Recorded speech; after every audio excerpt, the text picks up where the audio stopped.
What's good, Royal Republic? Welcome back to another video. Editor Sly here. Glad you could make it. Before we start, please join the Discord community, link down below for me. When you click the link, the invite should appear as shown. Click accept invite for direct access to yours truly, your fellow community, as well as being notified every time we go live.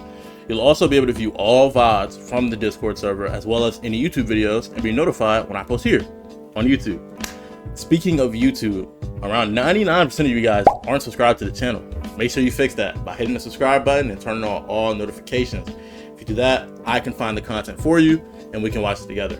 Shout out to all my current subscribers as well as current subs on Twitch. We call y'all citizens, you feel me? And yeah, enjoy the video.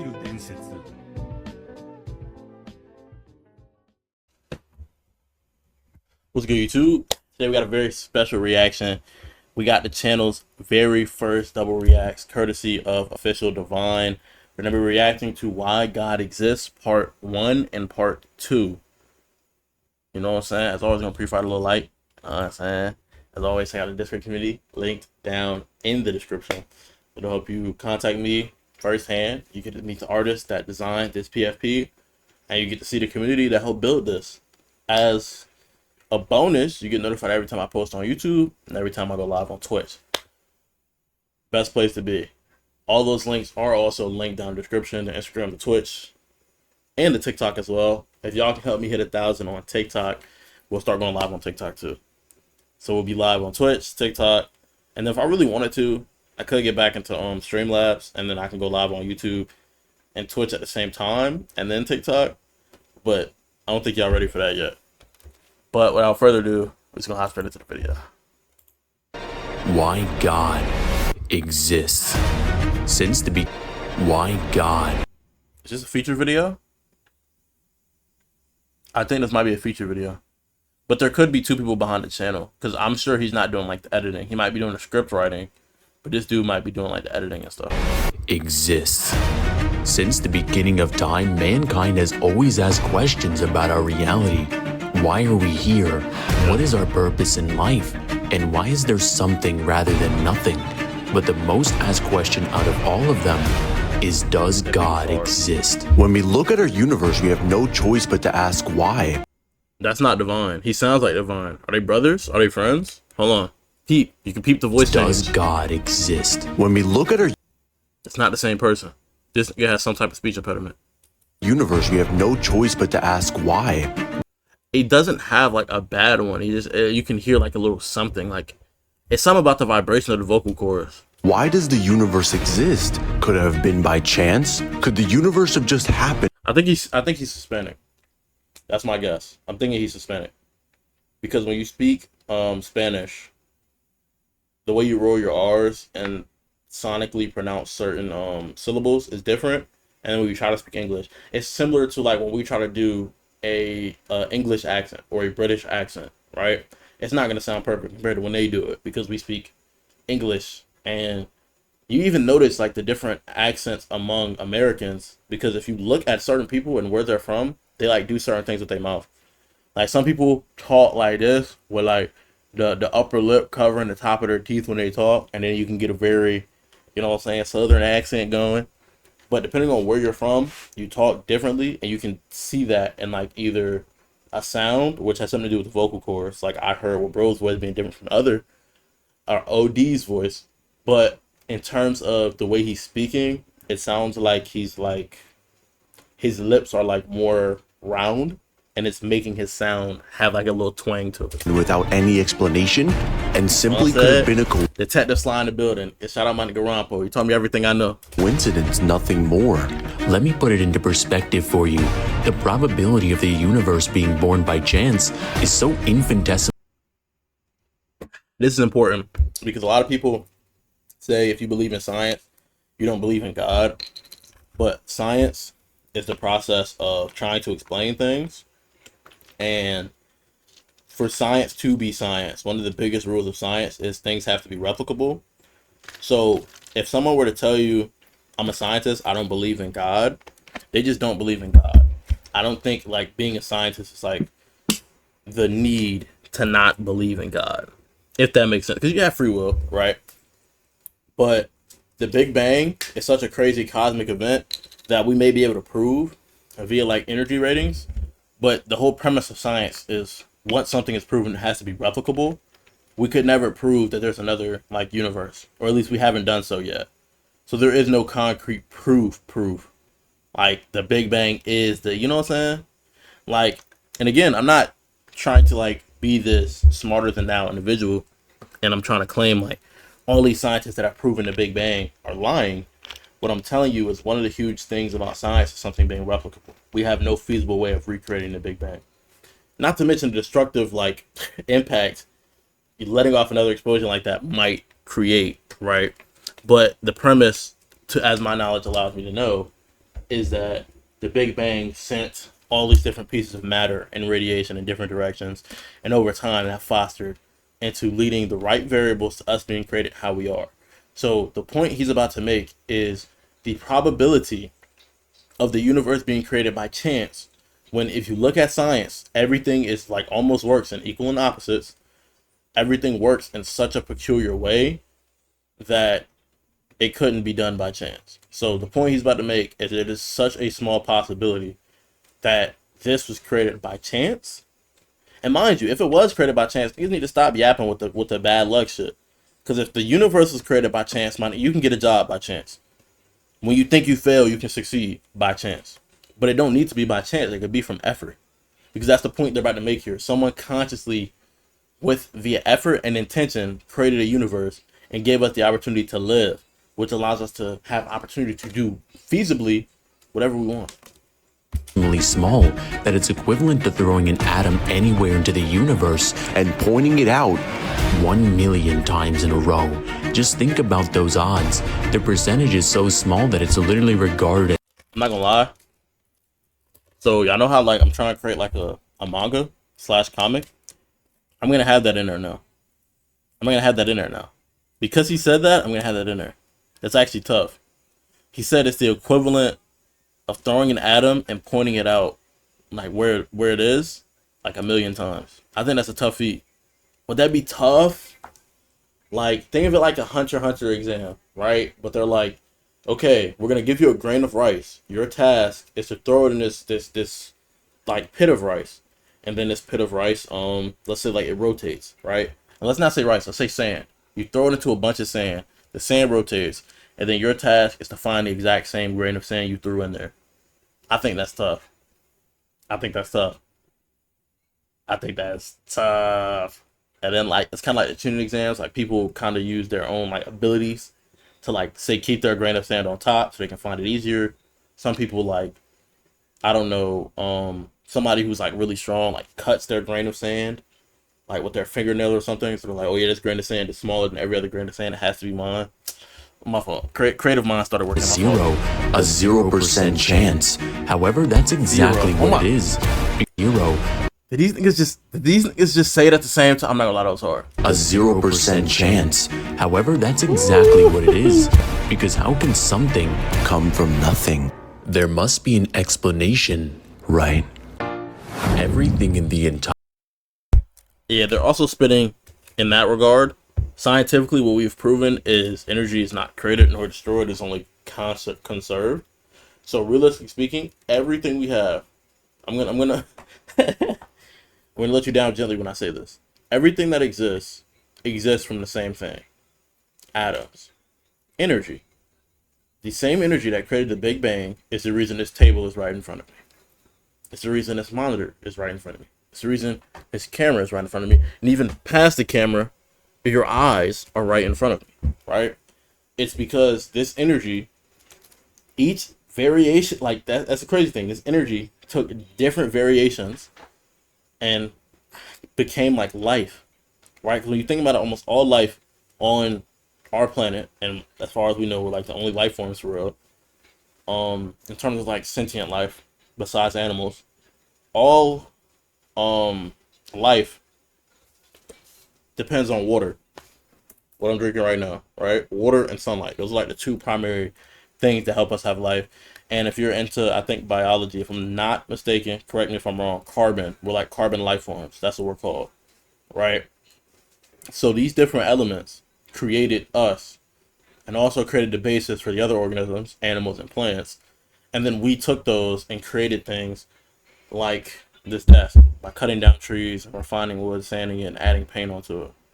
Which paint is like different like minerals pretty much that reflect color differently. It's all like so simple. Everything we have can be broken down to very simple parts.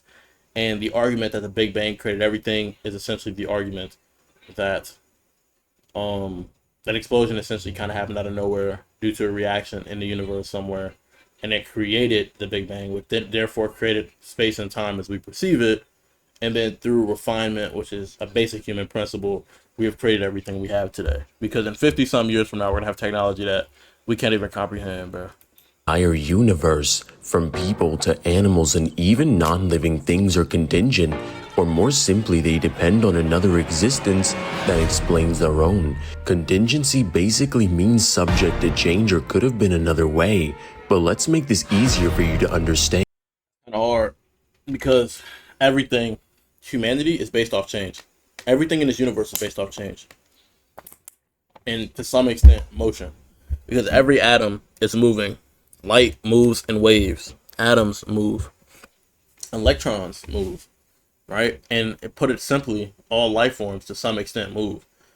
Trees, though subtly, move. Sunflowers move to the direction light is pointing. Plants, all, not always, more times than not, grow to where light is present, which is a wave.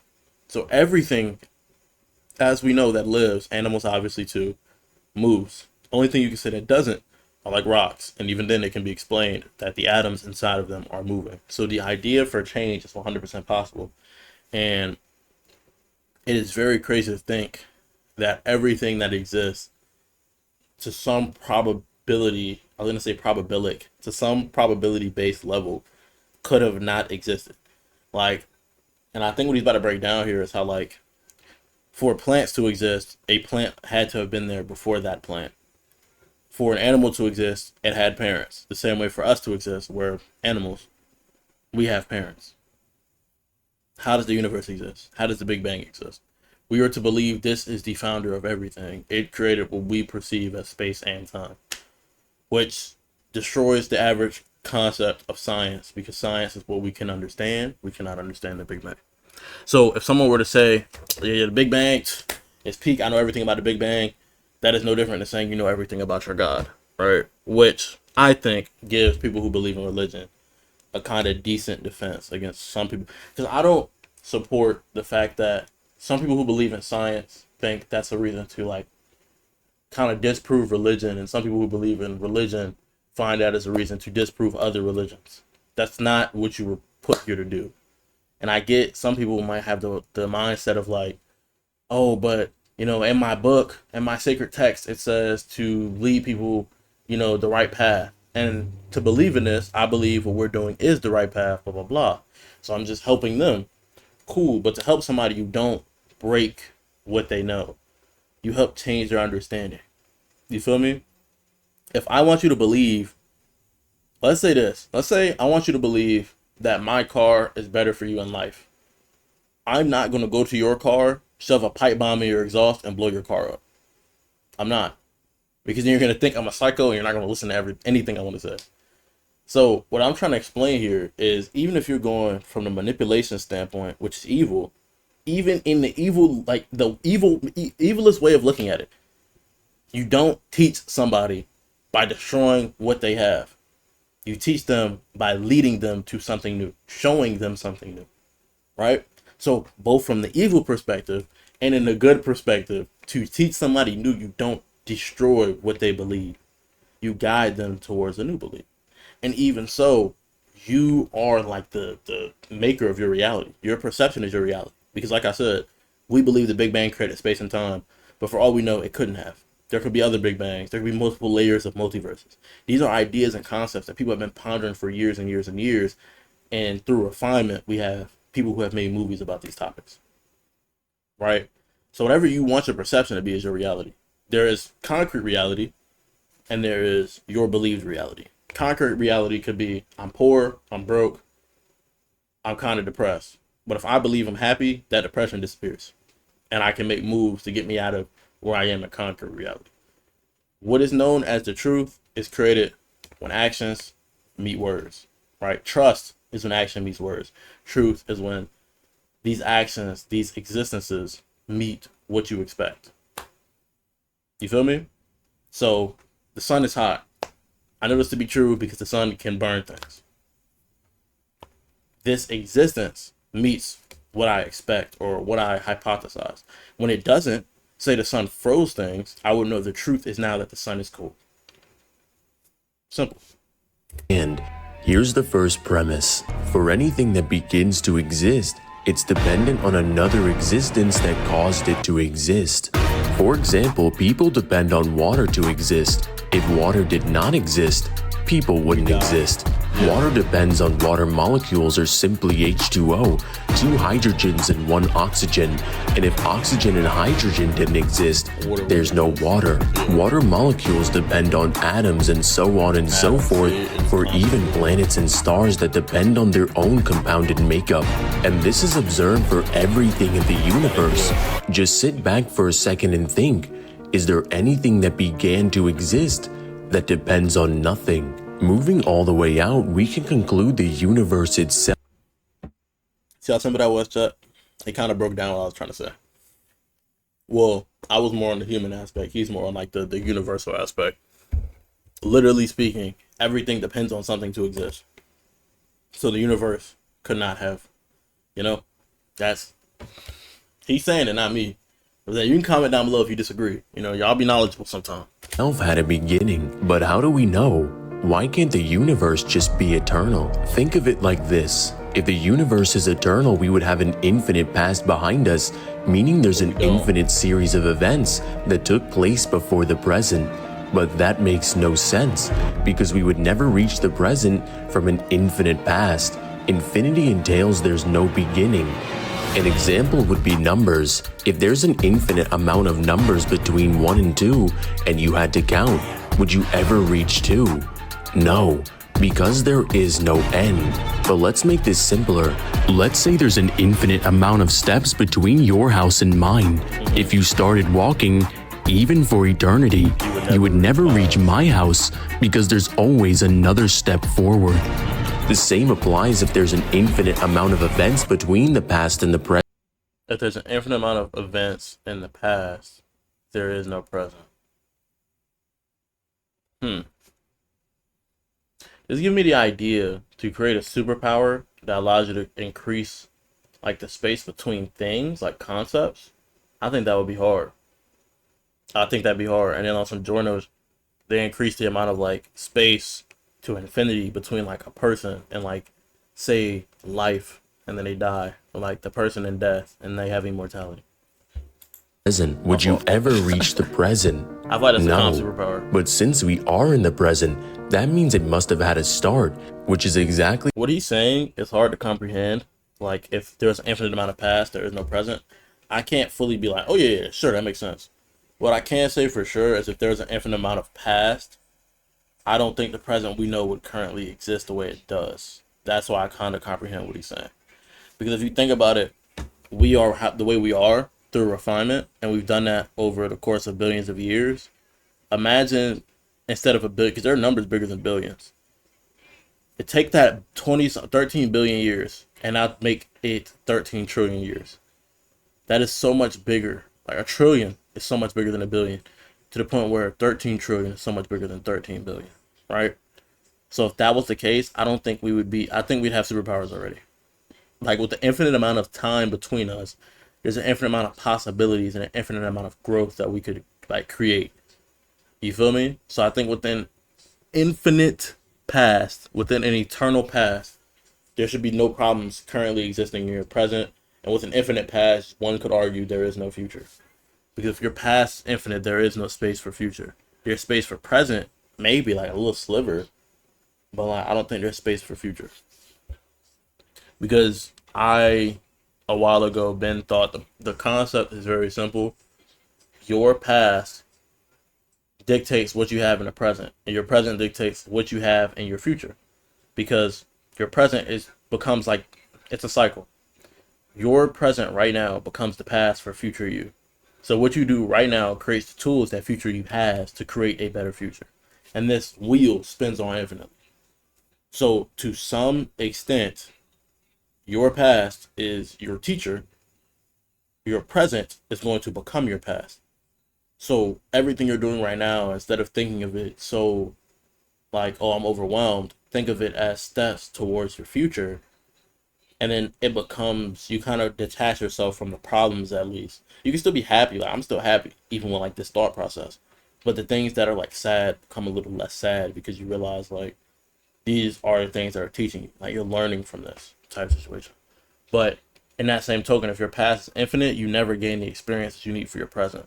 So one could argue you don't exist in the present. And if you don't exist in the present, your future's past doesn't exist. Get it? So without the past, or with an infinite past, there is no present. If there's no present, there's no past for your future. So it's like future can literally not exist. I think that's the simplest I can kind of break it down. It's a very complex thing. What Stephen Hawking and Albert Einstein concluded. So if everything that begins to exist as a cause, and the universe began to exist, what caused it? Whatever caused the universe to exist must either be contingent or necessary. If it were contingent, it too would need an explanation, which just pushes the problem back even further. But an infinite regress of contingent causes explains nothing. Like an endless chain of falling dominoes needs a hand to start the fall. The universe needs a non-contingent, self-explanatory ground of existence. Think of it just like the house example of how you would never reach my house from an infinite distance away. If everything infinitely depended on another to exist, we would never have existence because there is no hand that knocks the dominoes of existence down. Whatever caused the universe to exist must be the hand. The very first thing. It is the cause of the universe which is defined as a space-time and thus is outside of it, meaning the cause of the universe is eternal because it's not bounded by the flow of time, non-physical because it's not bounded by space and is the cause of their existence. This reality is necessary and cannot fail to exist in any possible world. I think that kind of makes sense. Because like your parent, for example, the parent is not their child in like literally no physical way. Like biologically you can tell that they're the parent due to like shared DNA, but you're like not, your skin isn't merged together. Y'all don't have the exact same genetic code and y'all don't have the same past. For that to be the case, it wouldn't make sense for one of you to exist. So similarly, water doesn't exist without water molecules, and water molecules don't exist without H2O. And in H2O, there's hydrogen and there's oxygen. Hydrogen is not water. You can't drink hydrogen and get sustenance. Oxygen is in no way water. You get what I'm saying? So the concept that something created the Big Bang, which created our perception of space and time, means that thing has to be outside of space and time. The same way, to have a kid, your kid is not like inside of like your skin. Y'all are not two beings that are the exact same. You're two separate beings. To create something, you have to be intangible from it. But these things have things inside of them, like atoms, electrons, protons, things that are separate even then. You see what I'm saying? So as it goes infinitely, these things like never touch. So the only way for them to exist, what he's saying is there's something outside of the thing that creates what we perceive as existence. Because it's non-contingent, meaning it could not be any other way. Now here's where it gets interesting, and pay attention to these words because you'll never question this existence again. In physics, causes like gravity or chemical reactions work mechanistically, meaning once the cause exists, the effect follows immediately and necessarily. If fire touches paper, the paper burns. No delay, no choice. The cause of the universe existed eternally, but the universe itself did not. That means the effect did not follow immediately from its cause. If this cause is like all others, the universe would have existed as long as the cause did, eternally, but it didn't. So what delayed the effect? This independent, necessary reality that everything depends on to exist. Now what he just explained to you is this necessary thing that is a non-contingent thing, so something that is guaranteed to exist, has to be outside of space and time, while simultaneously being outside of cause and effect. If that doesn't sound like the common example of a God, I don't know what is. Could have simply just been. It needs nothing to exist, and nothing caused it to exist. It could have simply been by itself as the only thing in existence, lacking nothing. But that leads me back to my first question. Why are we here? If this single reality needs nothing to exist and could simply just be, why do we exist? The answer: it made a decision. This independent reality made a decision to cause everything that exists and is the sustainer of all things, the only kind of cause that can exist eternally and then produce an effect at a specific point in time is a personal agent. Because only minds can decide when to act. Which means this reality has free will to make this. So what he's saying, pardon for the sound, what he's saying is basically, as we are human, there is no other way we can understand the universe if not God. Because, like he just said, to break it down simply, to shorthand this video, contingencies, or things that are contingent on something, require something else to exist. So the same way water requires hydrogen and oxygen to exist, the same way the air we breathe requires oxygen, nitrogen, and the other things in our atmosphere. This effect goes on infinitely, because to create those molecules or elements, you need atoms. And in those atoms, there are other parts smaller than atoms, subatomic particles, right? And this goes on infinitely. So for the Big Bang to exist, something beyond it had to exist beforehand. The same way how a parent is not the same exact soul, body, and mind as their child, is the same way hydrogen can't be drunk like water, because it's not water. It created water, so it is outside of water in terms of its existence. Meaning for the Big Bang to exist, something beyond space and time had to exist. What he has proven is now that there is something beyond space and time. Simple. But the Big Bang didn't exist for eternity, because like we explained, like he explained, like I kind of touched on too, if there is an infinite past, there is no present. And if there is no present, there is no past in your future, which is a contradiction. Because how is there infinite past, but future you doesn't have a past? Get what I'm saying? As that contradiction cannot be made true, it is a fallacy of some sort. So what he proved is, like, for example, with gravity, there's cause and effect to everything, right? So the example he used was, if you put fire near paper, the paper burns immediately. You start seeing signs of burning, even if not like immediately, the effect, the reaction takes place.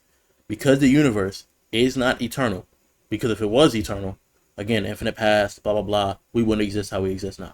Simple. Because the universe is not eternal, that means there was a cause to create the universe, but the effect was delayed, which is impossible as we know it. The only thing that's capable of doing that is what? The human mind. You exist, but you don't drink water until you make the decision to drink water. And then you go and drink your water, right? So what he's explaining is, as humans know it, as we think, to our understanding, something had to exist that defies space and time, is outside of space and time, and is outside of cause and effect. And to do the things it did, it had to have had a brain, or like some way of making decision making. Because they didn't create the universe the second they existed. And because this thing is not contingent, there was nothing before this thing. Because if everything was contingent, the probabilities of us existing even further go down to like below 0%. So he just low-key scientifically proved God. And like I was saying, I don't think science directly contradicts God's existence. Decisions, and therefore is intelligent, and is the source of our intelligence and consciousness to create all things. This reality must know. It had to have had intelligence. You see what I'm saying? We have this same intelligence. Not the same intelligence as this being, but intelligence of similar kind, of similar design. The most common religious text, the most common sacred text, the Bible, states that we're made in God's image. Does that not make sense? You feel me? How, like, think about it. If we couldn't make decisions, we wouldn't be having this conversation. But if we didn't know a mind needed to be made, we wouldn't be able, if we didn't know what a mind did and how it makes decisions, we wouldn't be able to comprehend God, which means you wouldn't be able to comprehend our universe as we know it, because again, it had to have taken a decision to be created. But people, like again, scientifically, you would go, nothing should exist before the Big Bang, since that created space and time. But if nothing exists, science dictates, due to the conservation of energy, energy could not have been created, which led to the Big Bang. Which again, scientifically and probability-wise, means that we don't exist. There's no way we exist. But under the belief of a higher power that is outside of space and time and outside of cause and effect, you begin to see that it makes sense. All things and is all powerful because it did not just bring a grain of sand into existence, it created everything, every star, every planet, even space-time itself, doing anything that's logically possible. It's all loving. Because why would a necessary reality create us? If it has no need, because of love. Love not as an emotion, but love as He's spitting. That's what I was saying, bro. I swear I was telling my mom this the other day. Like, our existence is low key to love and be loved to some extent. And not love as in like, you know, lust, or like love as in like, you know, you fall in love to everything that exists. But like that opportunity, that ability to make decisions. You know what I'm saying? Bro. Hold on, he's spitting. essence. Love is an eternal act of giving to others. To gain nothing for itself, the reality that cannot fail to exist, the reality that everything depends on, And it depends on nothing. the reality that chose to create us. This reality goes by many names, and you can call it whatever you want, but what it is that you're describing is God. Worthy are you, our Lord and God, to receive glory and honor and power. For you created all things, and by your will they existed and were created. Revelations chapter 4, verse 11. This is absolute sentiment. What's up, guys? It's Divine. If you guys enjoyed this video, What do you mean if we enjoyed the video? Hold on. We're going straight to part 2. And I told y'all this is our first ever double reaction within like one video. Straight to part 2, man. why God exists. Since the beginning of time, mankind has stared into the sky and whispered questions into the void. Why does the universe work? Why do the numbers line up just right? Why does reality hold itself together in perfect balance when it had every excuse to fall apart? We take existence for granted, but if you zoom past the galaxies, past the atoms, even past subatomic fields, into the equations that govern this reality, you'll find something terrifyingly beautiful. You don't have to be a scientist to feel it. The universe doesn't just exist, it functions. It breathes with precision, like a lock on a vault with 100 dials, all aligned perfectly, like a symphony where every note lands in tune, every second, forever. But these odds are ridiculous. But let's talk numbers, because numbers don't lie. If gravity were stronger by even a sliver, stars would collapse into black holes. If any weaker, there would be no stars. That is the craziest thing. Like, everything in existence, and this is what, like, anyone who believes in religion at the highest level tends to argue, that we had to have been created intentionally because everything works based off itself so flawlessly. Even if you come down to the thing that you know best, your human body, your body as we know it, exists the way it does for a reason. If your intestine was a bit smaller, your life would be a hella more complicated. If your brain was missing this one part, you'd be missing one part of like your survival instinct, or you'd be missing fear.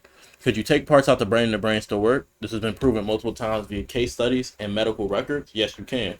People have survived spikes going through their brain, right? But once that happens, living life as you know it becomes completely different. And you lose so many things. So it's like our body is so like kind of perfectly created.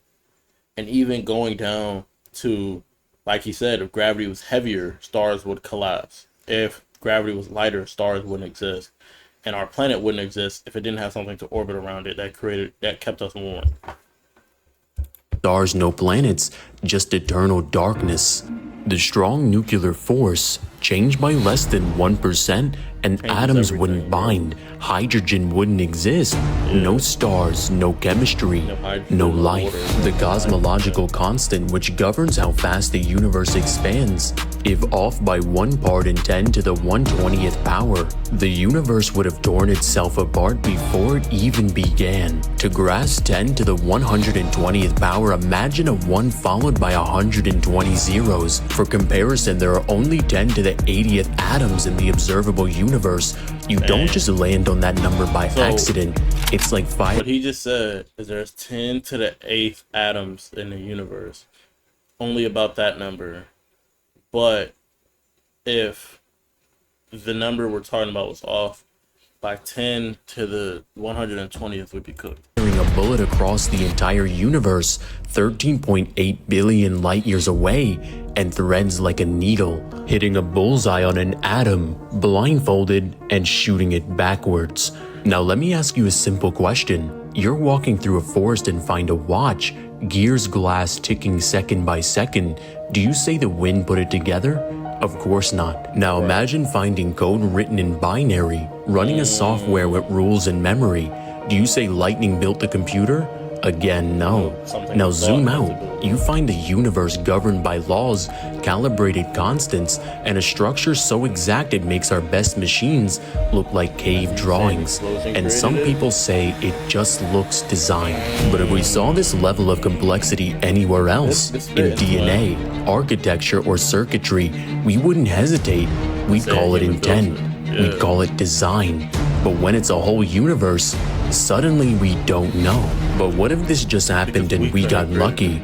But this isn't just hitting one jackpot. Each one of these constants has the slimmest chance of success, and you have to hit all of them at the exact same time. It's like winning the lottery while getting struck by lightning. That's like Gurren Lagann. How am I bringing this to Gurren Lagann? You might add, because he was fighting the people in space, and he had to use probability altering, causality altering missiles to hit them. What he just described is for our universe to exist how it does. All of these constants have to exist, but it's not like, for example, the constant of air exists, and then it like changes to where now air doesn't exist, but now the constant of hydrogen lines up. No, the constants for hydrogen and oxygen have to both exist for water to exist. Now take those two that create water, and then imagine the millions more of constants that need to be created for the sun to exist. And for things to have gone the way they've gone, for sticks to exist that we used as weapons primitively, for fire to exist. You feel me? While dodging bullets in a war zone and landing on the moon blindfolded, you can say it's chance. But saying it doesn't make it rational. Statistically speaking, random chance isn't an explanation. It's just a placeholder for our current ignorance. But maybe the universe just had to be this way. But there's no logical reason gravity must be this number. There's no rule that says electrons' masses have to be what they are. These values aren't logically necessary. They could have been anything. But then comes the multiverse. Maybe there are infinite universes and we're just the lucky one. Even granting that the multiverse exists, whatever's generating these universes would still need rules. It would still require structure. And where there's structure, we'd be right back where we started. Fine-tuning. You can't escape the question. You just moved it back a little bit further. But here's where the silence gets really loud. We're standing in a reality that balances on a blade thinner than thought itself. Every constant is a dial, every dial set with precision, and every setting is the only one that works. You can call it an accident, you can call it luck, but That's not everything that we know, logical. everything we've ever seen, tells us that when we find order, something ordered it. But what about the idea that life just adapted to the universe? This flips cause and effect. Life adapts, but only if the universe allows it. You can't evolve your way around non-existent chemistry. If the strong nuclear force was weaker, atoms wouldn't form. No atoms, no water, no carbon, no DNA. This isn't adaptation, it's permission. The universe grants it, or it doesn't happen. But let's go deeper. The initial entropy of the universe had to be low, so low that it's estimated at 1 in 10 to the 10 to the 123rd power. That's a number so large that if every particle in the universe wrote zeros from now until the end of time, they still wouldn't finish. Why is this a problem? Because high entropy equals chaos. A universe starting with that much order is like walking up to find a shuffled deck of cards perfectly arranged by suit and number, and then walking to random points on the planet and finding more shuffled decks of cards arranged perfectly 52 times in a row. Dark energy, balanced so precisely that galaxies could form without tearing space apart. Even Higgins field, the reason, like even black holes existing and wormholes existing, if they were off by the slightest margin, they could implode and destroy like holes into space and time, for all we know, right? If again the gravity constant was different, these stars would collapse, and when stars collapse, a supernova is created. We would be beyond cooked. We'd be so cooked, we'd be unrecognizable, man. We'd be atomically fried. You know what I'm saying? It's been, you know what I'm saying? Particles have mass, sits in a narrow range that keeps the entire vacuum of space from collapsing in on itself. Even black holes, the terrifying monsters of the cosmos, follow such precise mathematical laws that Stephen Hawking compared them to thermodynamic machines. Entropy, radiation, information. Why does chaos obey math? Everywhere we look, the universe is not balanced. That's kind of hard. Why does chaos obey math? Because it, and again, we know things work in pairs of two. Even in physics, forces work in pairs of two. Chaos doesn't exist without order, the same way light doesn't exist without darkness. So if we believe everything in the universe that we don't understand to be chaos, but the things that we do understand, we understand them, and even the things we don't understand, we believe they follow some sort of math like everything else, doesn't that make sense? That chaos was followed and paired with order, and for it to be paired with order, something had to be there to create intent, which is like a proof of God, some higher tier entity that again is beyond space-time, beyond causality. What do you call that besides God? You can't comprehend that. That is literally incomprehensible. You know what I'm saying? It's balancing every second like a dancer spinning on a needle's point while juggling stars, not by luck, not by necessity, but deliberate choice. So what's the best explanation for this cosmic tightrope act? Is it chance? That's far too small. Necessity? Too arbitrary. Multiverse?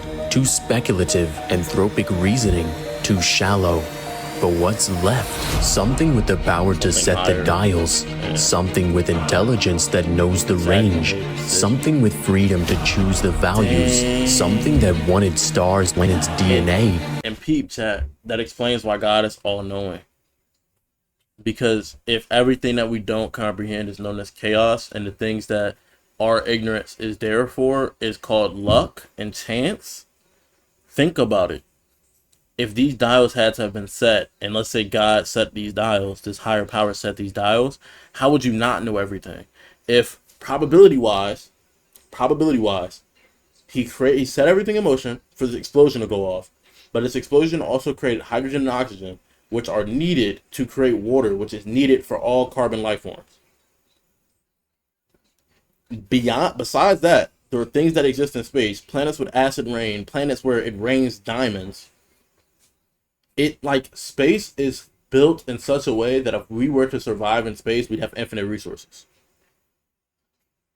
Someone had to have done that. So for him to have predicted that, you see, you get where I'm going with this. Like, you have to be all-knowing at that point. Because even if I max out my knowledge of physics, that doesn't mean I'm going to know everything about stars, because I'm not an astrophysicist. Even if you max out your knowledge as an astrophysicist, say Neil deGrasse Tyson, there are certain things he doesn't know about his own field, let alone we're conceptually saying there's a being that understands all fields of physics, all fields of chemistry, all fields of biology.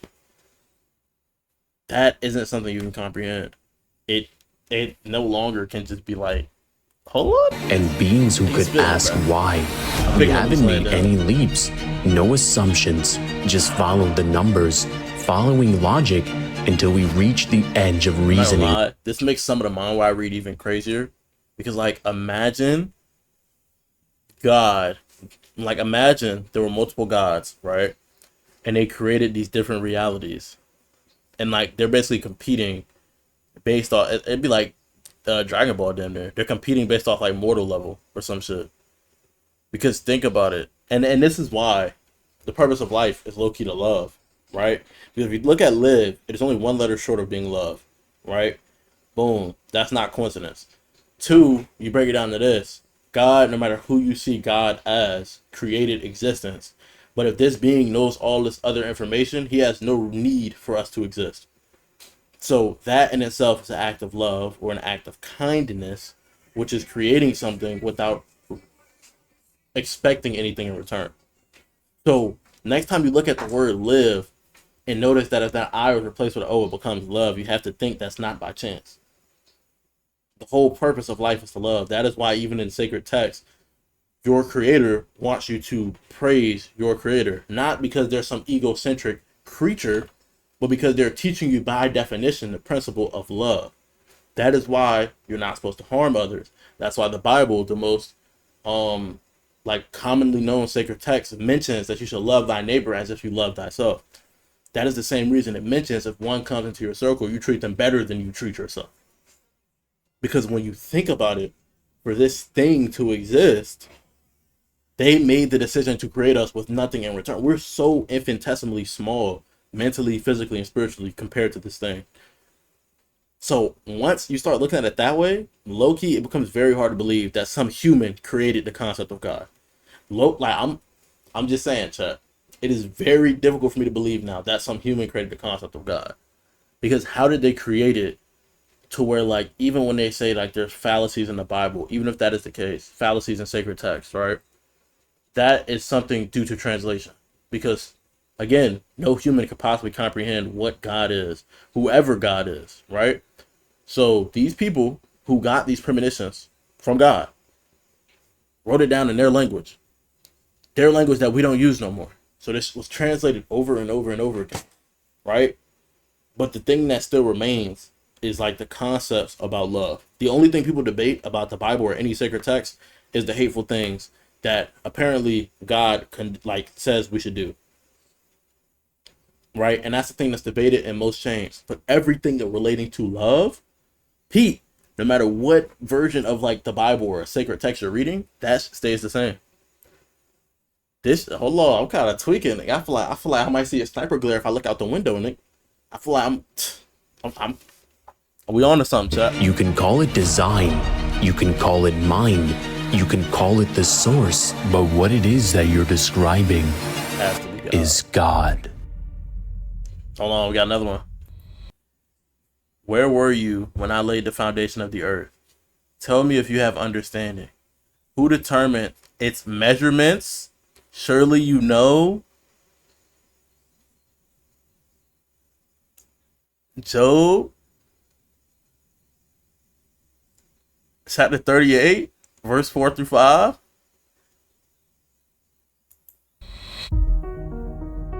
What's up, guys? It's Divine. If you guys enjoyed this video, make sure you guys like and subscribe and hit that Okay, I normally don't listen to like his outro, but I want to see if someone paid him to create this video or did he just create this because like this is like groundbreaking stuff. notification bell so you never miss an upload. And if you want to sponsor a video just like this one, I have my Cash App linked in the description where you can sponsor your very own video. And make sure you guys go join the No one Discord sponsored where it. you can hang out with me and Kazi, and we'll teach you how to make Kazi's the other guy. See, he said join the Discord. I better join this Discord. What y'all talking about? Discord link down in the description, man. Join the Bro Republic. It's gonna be in the new intro. You know what I'm saying? We on that joint like white on rice, like green on grass. As always, I appreciate y'all boys for watching. That was Why God Exists, parts 1 and 2. And as always, you know what time to see me next. Peace.